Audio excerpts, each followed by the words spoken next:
நலாஸ் நாட்டு சர்க்கரை நலமுடன் வாழ நலாஸ் இந்தியாவிலேயே நாட்டு சர்க்கரைக்கு ISI முத்திரை மற்றும் அக்மார்க் அங்கீகாரம் பெற்ற ஒரே நிறுவனம். தொடர்புக்கு 9047045000. அன்புள்ள திருப்பூர் மாவட்டத்தினுடைய அரசு விழா நிகழ்ச்சியில் கலந்து கொண்டு சிறப்பித்துக் கொண்டிருக்கக்கூடிய மாண்புமிகு அமைச்சர் பெருமக்கள் மூப்பே சாமிநாதன் அவர்களே, மாண்புமிகு சக்கரபாணி அவர்களே, காணொலியின் மூலமாக பங்கேற்றிருக்கக்கூடிய மாண்புமிகு மா சுப்பிரமணியன் அவர்களே, மாண்புமிகு TRB ராஜா அவர்களே, மாண்புமிகு திருமதி கயல்விழி செல்வராஜ் அவர்களே, நாடாளுமன்ற உறுப்பினர் ஈஸ்வரசாமி அவர்களே, சட்டமன்ற உறுப்பினர் செல்வராஜ் அவர்களே, தொடக்கத்தில் அனைவரையும் வரவேற்று மகிழ்ந்திருக்கக்கூடிய மாவட்ட ஆட்சித்தலைவர் திரு மணீஷ் நாராயணவரே IAS அவர்களே, மேயர் தினேஷ்குமார் உள்ளிட்ட உள்ளாட்சி அமைப்புகளின் பிரதிநிதிகளே, அரசு உயர் அலுவலர்களே, பல்வேறு நலத்திட்ட உதவிகளை பெறுவதற்காக வருகை தந்திருக்கக்கூடிய பயனாளிகளே, என்னுடைய பேரன்பிற்கும் பாசத்திற்கும் உரிய மகளிர் சுய உதவி குழுவை சார்ந்திருக்கக்கூடிய சகோதரிகளே, தாய்மார்களே, பத்திரிகை மற்றும் ஊடகத்துறை சார்ந்த நண்பர்களே, உங்கள் அனைவருக்கும் என்னுடைய அன்பான வணக்கம். திருமூர்த்தி மலை, அமராவதி அணை, மறையாறு, சின்னாறுன்னு இயற்கை எழில் கொஞ்சக்கூடிய உடுமலைப்பேட்டையில் இப்படி ஒரு சிறப்பான நிகழ்ச்சி. இயற்கையின் குளுமை மட்டுமல்ல, சுற்றி இருக்கக்கூடிய மாவட்டங்களுக்கெல்லாம் சர்க்கரையை அள்ளித்தரும் இனிப்பான ஊர் இந்த ஊர். பேரறிஞர் அண்ணாவினுடைய ஓரிரவு, நல்ல தம்பி, முத்தமிழறிஞர் கலைஞரின் புரட்சி காவியங்களான பராசக்தி, மனோகரா உள்ளிட்ட பல படங்களில் சுமார் 10,000 பாடல்களை எழுதின உடுமலை நாராயணகவியை தந்து இலக்கியத்திலும் உயர்ந்த ஊர் இந்த ஊர். திராவிட முன்னேற்ற கழகத்தினுடைய பொருளாளராக இருந்தவரும் முன்னாள் அமைச்சருமான திரு சாதிக் பாட்சா அவர்களை ஈண்டெடுத்த ஊர் இந்த ஊர். இப்படி இயற்கை, வேளாண்மை உற்பத்தி, கலை இலக்கியம், கல்வி, அரசியல்னு அனைத்து துறைகளின் கோட்டை தான் நம்ம உடுமலைப்பேட்டை. தியாகத்தின் திருவுருவமான திருப்பூர் குமரன் தோன்றிய தந்தை பெரியாரும் பேரறிஞர் அண்ணாவும் சந்திச்ச இந்த திருப்பூர் மாவட்டத்தில் இந்த பிரம்மாண்டமான விழாவை ஏற்பாடு செய்திருக்கிறார் மாண்புமிகு அமைச்சர் மூப்பே சாமிநாதன் அவர்கள். அவரை பற்றி சொல்லணும்னா 1986 தமிழ்காக்க இந்திக்கு எதிரான சட்ட நகலெரிப்பு போராட்டத்தில் கலந்துக்கிட்டு கோவை மத்திய சிறையில் 45 நாட்கள் சிறைவாசம் இருந்தவர். அதிலிருந்து இளைஞரணியில் என்கூட பயணித்தவர். தலைவர் கலைஞரின் அமைச்சரவையிலும் இப்போ நம்ம திராவிட மாடல் அமைச்சரவையிலும் இடம்பெற்றிருக்கிறார். ஒரு வேலையை கொடுத்தா அதை ஆர்ப்பாட்டம் இல்லாமல் அமைதியாக அடக்கமாக சாதிச்சு காட்டக்கூடியவர் சாமிநாதன். நம்ம திராவிட மாடல் ஆட்சியில் தமிழ்நாடு முழுக்க பல்வேறு தலைவர்களுக்கு சிலைகளும் மணிமண்டபங்களும் நினைவுச் சின்னங்களும் அமைக்கப்பட்டிருக்கு. இவை எல்லாத்துக்கும் பொறுப்பெடுத்துக்கிட்டு சிறப்பா செஞ்சு முடிச்சவர், தொடர்ந்து செயல்பட்டு கொண்டிருப்பவர். அதேபோல் அருமை சகோதரி மாண்புமிகு அமைச்சர் கயல்விழி செல்வராஜ் அவர்களும் மிக சிறப்பாக செயல்பட்டு வருகிறார். முன்பு ஆதிதிராவிட நலத்துறை அமைச்சராகவும் இப்பொழுது மனிதவள மேலாண்மை துறை அமைச்சராகவும் அமைதியாக செயல்படும் அவரது பணி பாராட்டுக்குரியது. அரசின் சார்பில் ஆயிரக்கணக்கான இளைஞர்கள் வேலைவாய்ப்பை பெறுகிறார்கள் என்றால் அவை அமைச்சர் கயல்விழி செல்வராஜனுடைய அயராத முயற்சியும் ஒன்று. அவருக்கும் எனது பாராட்டுக்களை நான் தெரிவித்துக் கொள்கிறேன். இந்த விழா மிக சிறப்பாக நடத்தி காட்டியிருக்கக்கூடிய அமைச்சர்களாக இருக்கக்கூடிய சாமிநாதன் அவர்களுக்கும்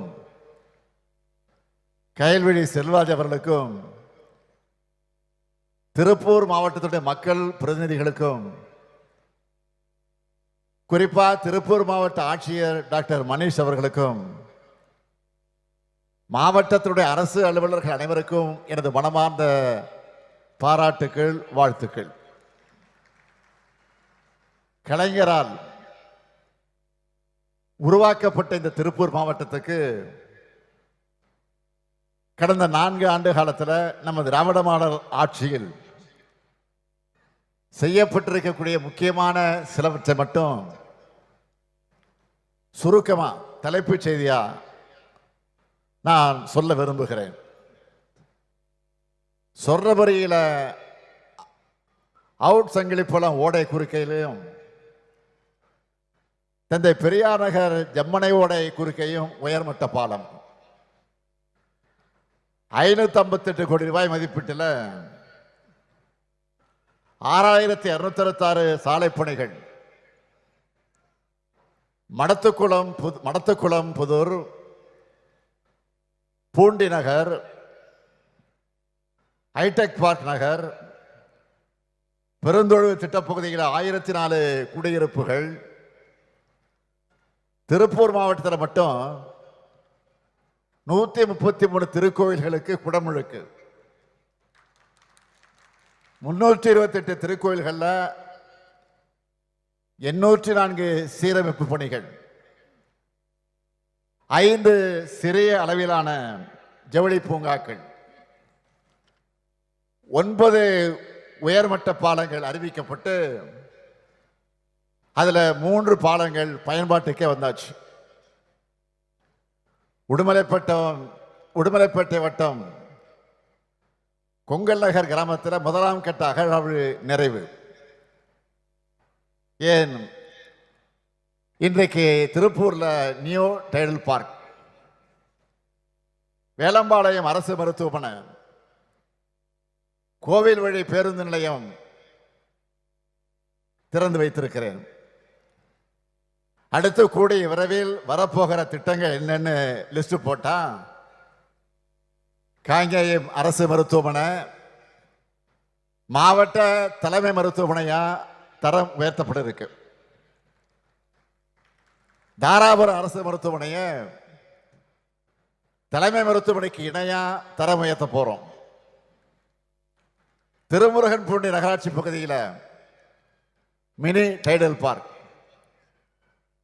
சிவன்மலை மற்றும் நஞ்சியம்பாளையத்தில் மினி விளையாட்டரங்கம், 172 கோடி ரூபாய் மதிப்பீட்டில்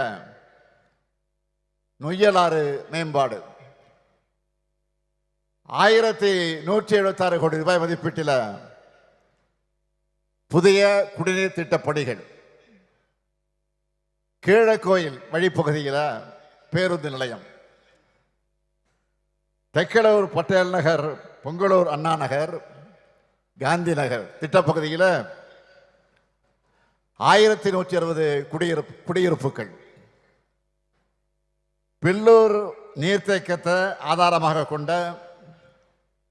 குடிநீர் மேம்பாட்டு திட்ட புனரமைப்பு திட்டம், முத்தூர், காங்கேயம், 3 நகராட்சிகள், 6 பேரூராட்சிகள் மற்றும் 86 ஊராட்சிகளை உள்ளடக்கின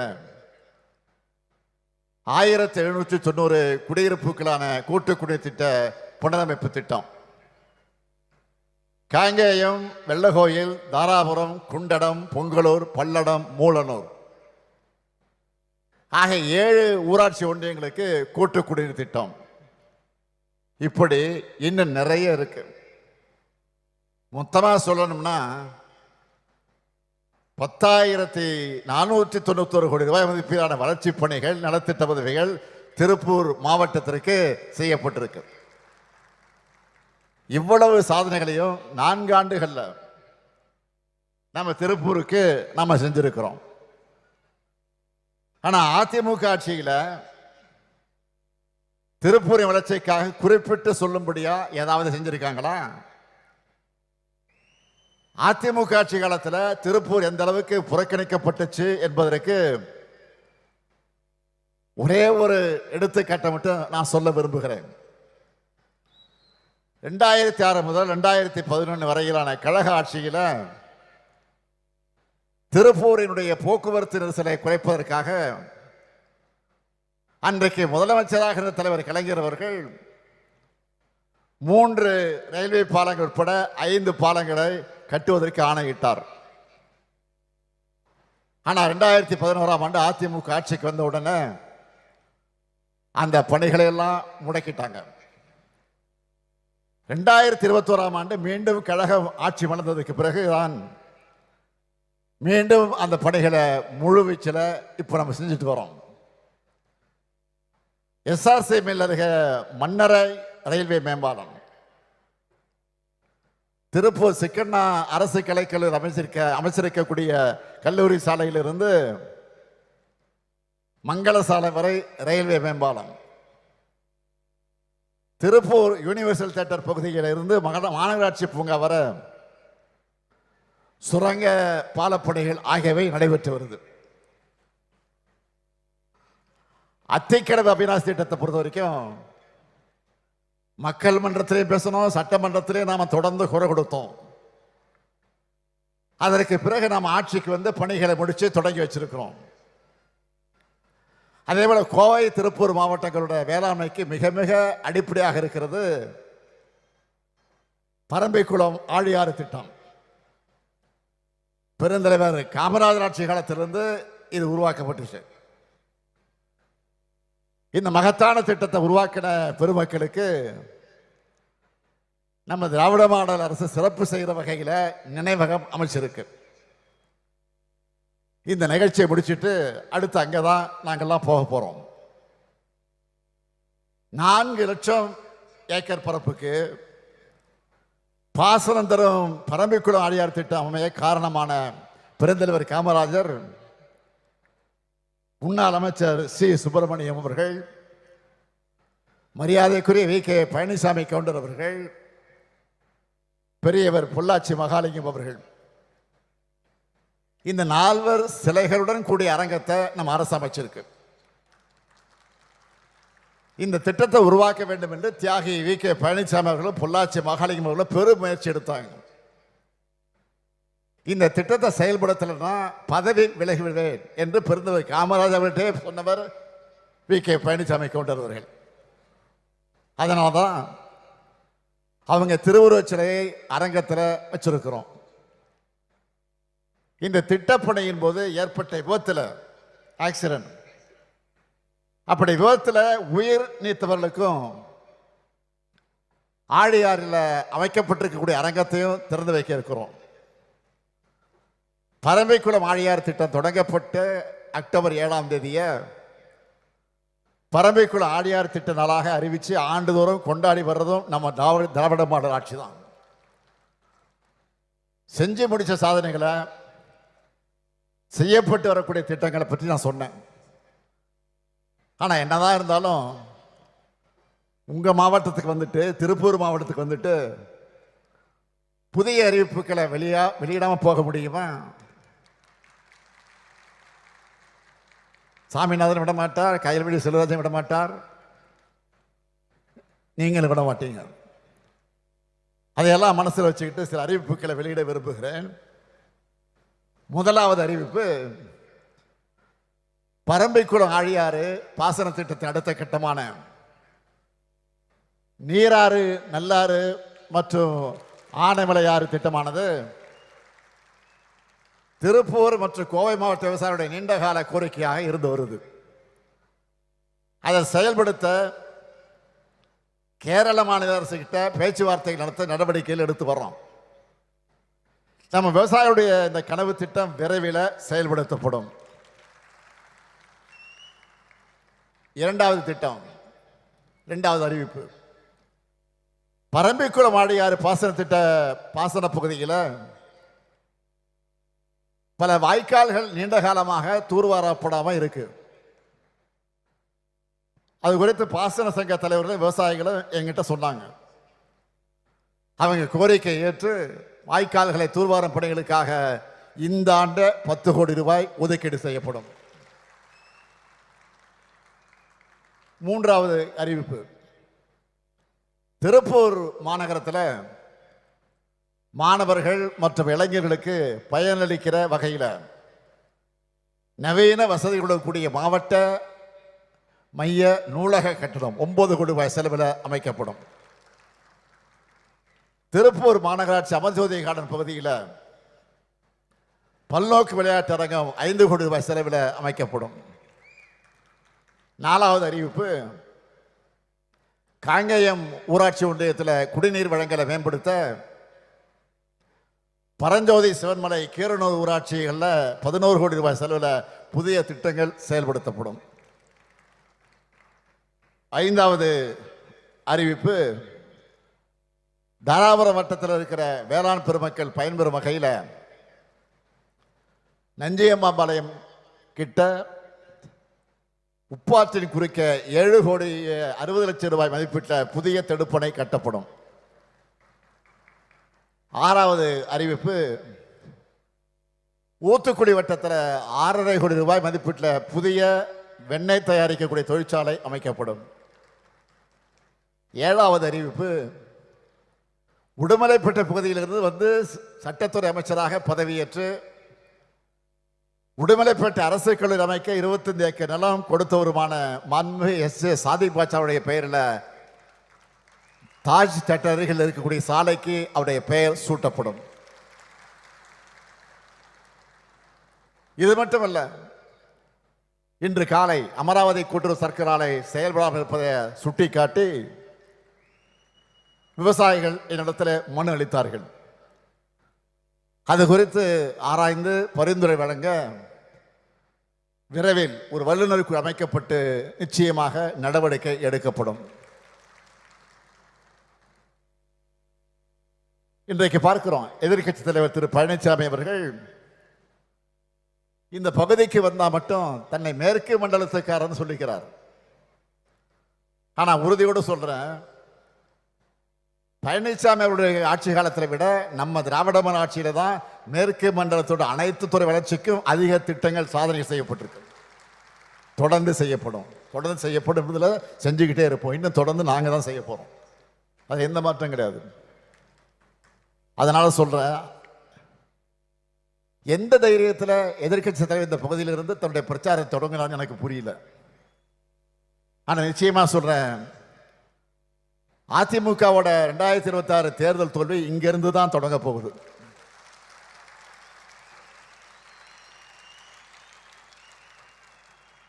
ஏற்கனவே 2024 தேர்தல், உள்ளாட்சி தேர்தல், இடைத்தேர்தல்களில் இந்த மண்டலத்திலிருந்து தான் அவர் தோல்வியை பார்த்துட்டார். அதுதான் வர சட்டமன்ற தேர்தலையும் தொடரப்போகுது. ஊரா சுந்தரம் பஸ்ஸில் போய், சுந்தரம் டிராவல்ஸ் பஸ்ஸில் போய் பொய்களை கத்தி கத்தி உறக்க பேசினா தன்னுடைய அலங்கோல ஆட்சியை மக்கள் மறந்துட்டு இவர் பேசுறதெல்லாம் நம்புவாங்கன்னு நினைச்சுட்டு இருக்காரு. ஆனால் அவர் ஆசையில் மண் விழுற மாதிரி உங்களுடன் ஸ்டாலின், நலன்காக்கும் ஸ்டாலின், நம்ம அரசோட திட்டங்கள் மக்கள்கிட்ட பெரிய இட்டாயிடுச்சு. அந்த வைத்தறிச்சல்ல தான் திமுக அரசு மேலும் மேலும் ஸ்கோர் பண்ணிவிடக்கூடாது, மக்களுக்கு நன்மை நடந்துடக்கூடாதுன்னு மக்கள் நலத்திட்டங்களுக்கு தடை விதிக்க நீதிமன்றம் போனார். ஆனா நீதிமன்றம் என்ன சொன்னது? அரசியல் காழ்ப்புணர்ச்சியை தீர்த்துக்க நீதிமன்றத்தை நாடுறது தப்புன்னு சொன்னது மட்டும் இல்ல, நம்ம அரசுக்கு முன்னாள் அமைச்சர் சி.வி. சண்முகம் 10 லட்சம் ரூபாய் நன்கொடை தர மாதிரி மாண்புமிகு உச்சநீதிமன்றம் ஃபைன் போட்டு அனுப்பிட்டாங்க. இது உங்களுக்கு அவமானமா இல்லையா? அது மட்டும் இல்ல, பொருளாதார வளர்ச்சியில இந்தியாவில் பெஸ்ட் மாநிலம் தமிழ்நாடு தானே நாங்க சொல்லல, அவங்க கூட்டணியில் இருக்கக்கூடிய ஒன்றியத்தினுடைய பாஜக அரசே அறிக்கையை கொடுத்திருக்கு. இப்படி தொடர்ந்து அவருக்கு அடிமேல் அடிவிடுது. இதனால விரக்தியின் உச்சத்துக்கு எதிர்க்கட்சி தலைவர்கள் போயிட்டாரு. அதனாலதான் முதலமைச்சருங்கிற மக்கள் அளிச்ச பொறுப்புக்கு கூட மரியாதை தராம தரந்தாழ்ந்து என்ன ஒருமையில பேசிட்டு வர்றாரு. அதை பத்தி எல்லாம் நான் கவலைப்படல. இன்னும் பேசுங்க, இன்னும் இறங்கி பேசுங்க, நாங்க அதை பத்தி கவலையே படலை. எங்க பணி மக்கள் பணி. உங்களுக்கெல்லாம் பதில் சொல்லி என்னுடைய நேரத்தை வீணடிக்க நான் விரும்பல. என்னை பொறுத்த வரைக்கும் பேச்சை குறை, செயல் நம்ம திறமையை காட்டணும். ஏதோ தன்னை எம்ஜிஆர் நினைச்சுக்கிட்டு ஜெயலலிதா அம்மையார் மாதிரி நினைச்சுக்கிட்டு சவுண்டு விடுறாரு. ஆனா பாவம் அவருக்கு தெரியல, அவருடைய வண்டி கிளம்புனதும் அவங்க கட்சிக்காரங்களை, சொந்த கட்சிக்காரங்களை என்ன கமெண்ட் அடிக்கிறாங்கன்னு அவருடைய எந்த சதி திட்டமும் நம்ம அரசோட சாதனைகளை முன்னாடி எடுபடலை, இனியும் எடுபடாது. நம்ம திராவிட மாடல் அரசை பொறுத்த வரைக்கும் ஒவ்வொரு மாவட்டத்துக்கு தேவையானதை பார்த்து பார்த்து அவன் செயல்படுத்திட்டு வரோம். அனைவருக்குமான நல்லாட்சி நடத்திட்டு வரோம். இந்த நல்லாட்சி என்னாலும் தொடரணும் தான் மக்களாகிய நீங்கள் விரும்புறீங்க. இந்த நல்லாட்சி என்னாலும் தொடரும். உங்கள் விருப்பங்கள் எல்லாம் நிறைவேறும். திராவிட மாடல் 2.0 இதுவரை அடையாத புதிய உச்சங்களை தமிழ்நாடு நிச்சயம் அடையும். இது உறுதி, உறுதி, உறுதி. இதை உங்களோடு சேர்ந்து முத்துவேல் கருணாநிதி ஸ்டாலினும் உறுதியெடுக்கிறான். நன்றி, வணக்கம்.